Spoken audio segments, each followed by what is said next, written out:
to prepare for changes in plant growth and colder temperatures. Um, the first thing I did was I put my mommy eye in a glass container with some leca, some pond, and a barky mix, because at some point this plant is going to want less water. So I just have enough water. The purge level is about right here. So the water will wick up to the plant, okay? So I did do that. Let me see. Turn my TV down a little bit more. Another thing that I did was I brought from outdoors my alocasia, and I put her in some leca and pond mix so that, you know, these plants usually go dormant around this time. So I wanted to see how she would act if I brought her in the house and gave her the same conditions as if she were outside, okay? So that's another thing that I did. I have my rabbit's foot fern here in the house in a south-facing window. So this is good. And I still have my alocasia here, but I want to convert her into pond also. But I got to get some more vessels, like glass containers, for these three plants. I want all these three plants to go into a pond and leca mix. And so that's my next project. Let's see. I brought in my succulents from outdoors. They're here in the home, in my living room. And I put some arches on some of my plants here. I put all my Hoyas on arches and gave them more light. I moved them closer to the light because in the winter they'll have less light. So they look really good on those arches.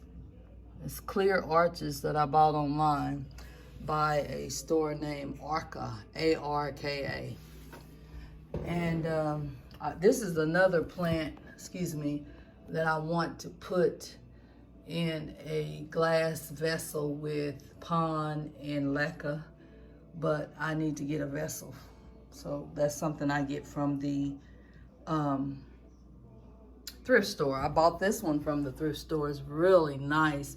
And the reason why I bought this shape for this plant is because this plant is what we call a crawler, and that plant here is a crawler. And how can I tell it's a crawler? You see where my finger is? See how this plant just goes this way? It's a crawler. Even though I have it on a anchor here, on the trellis, it will sit up. But if I take this off of here, it'll just lean, because that's the way this plant grows. It grows on the ground, okay? So that's what they mean when they call them a crawler. This one is the same way. See how the stem goes this way? It's a crawler. So I wanted to put it in a pot that's long, and that way it can grow the way that it wants to grow. I didn't do anything different with these plants in here. I have this epipremnum in here, and it's able to dry out. It's pushing out new growth, so it's doing fine. Here's another plant that I had come from the import that I had, and it's doing pretty good. Checking on my propagation of that same plant. And it's doing fine. I'll let you take a look at it. So yeah, I'm letting that plant just propagate. Just keeping it in this bag and letting her propagate, okay? Now, I'm going to show you downstairs what I did with some plants, and also here in the kitchen. The only plants that I have left outside are my succulents, a few of them, and my rickrack cactus. And you can see those right there on my front porch. Because succulents can stand colder temperatures more than any other plant.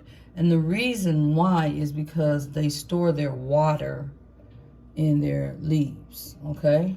Or in their foliage. Let's go downstairs and I'm gonna show you what I've been doing to prepare a lot of my plants, okay? I have my peace lily, I brought her in. She's looking fantastic. And this light that's in our family room downstairs is a east facing window. And she loves it. I've got a few aloe veras over there and some rose bushes. I've got my opunta there. And I also have my aglaonema there. And this plant was here before it got nice outside. I always bring it to this location because this plant is huge and it pushes out new growth constantly. And see, there's a new leaf right there. So yeah, this is some things that I'm doing to prepare my plants for the colder temperatures that's to come. And you kind of gradually do it. You wait till it get a little cooler and you gradually bring them in. But I sprayed all of these plants for bugs before I brought them in. Pest. Okay, there's my bird of paradise. It's in my laundry room. And it's usually in my garage, but I got a little space here for them. Okay, this is a pepper plant that I brought in from outdoors. I wasn't doing anything, and now look, since I brought it from outdoors, you can't see it, but it's a little bitty pepper right there where my finger is. Okay, yeah, so I brought it in to give it some of this light here. This is a grow light, and everything is going fine so far. My Dieffenbachia is pushing out some new growth. But back to the subject of bringing your plants in from the harsh temperatures. I converted my alocasia into a pond and leca mix. That's what's in that jar. And I converted some more alocasias. These are different types of alocasias. And as you can see, both of them are in jars. Excuse me. They're both in jars. See the vessels?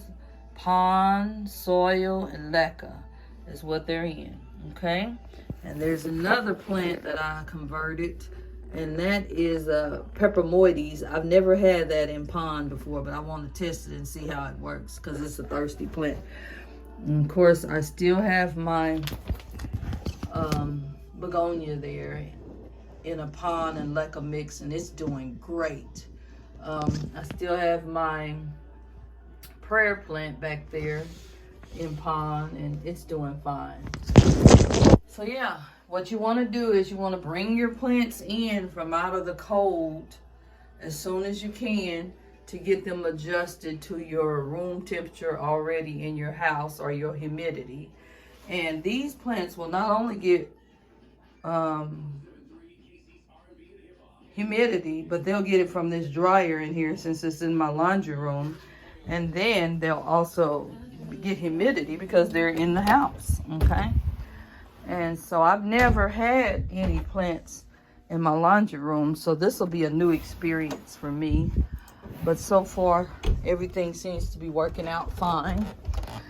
And what I wanted to do was get on here and tell you guys about preparing your plants that need to be repotted before it gets too cold to repot them.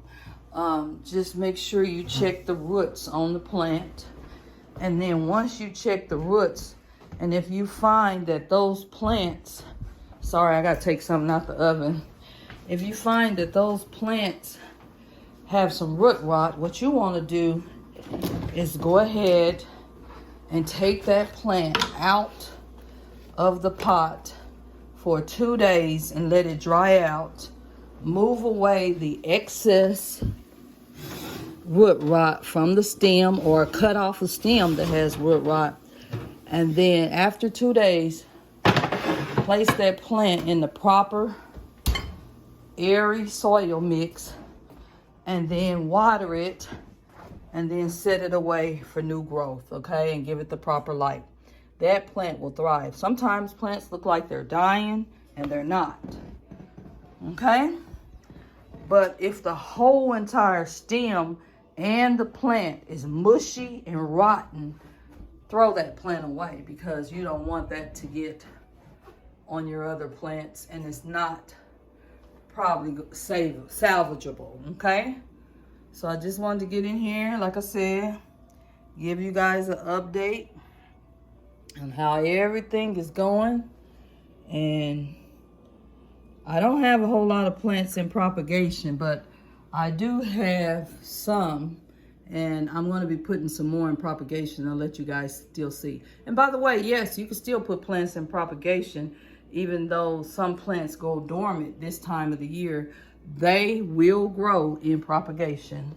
I'm going to show you some plants that I have already still in propagation and how they're doing. This is a plant. This is a Scindapsus, and it's in propagation. I'll let you see her roots. See? That plant is actually ready to go in soil if I choose to do so, okay? I'm going to put it back in there. Let me see what other plants. This is a plant in propagation, and it's in mulch. Yeah, so I got this in sphagnum moss is what I'm trying to say. Let me take the top off of this so you can see it a little better. And this plant is growing, and I forgot to label it, so I don't know what kind of plant it is. I think it's a philodendron, a heartleaf philodendron. Look at this, you guys. She's growing good. She's just in perlite and sphagnum moss, and she's doing fine. Okay, and let's see what other plant do I have in propagation. I showed you this plant here in propagation. Let me see. I'm trying to think, do I have any more in propagation? I don't think so.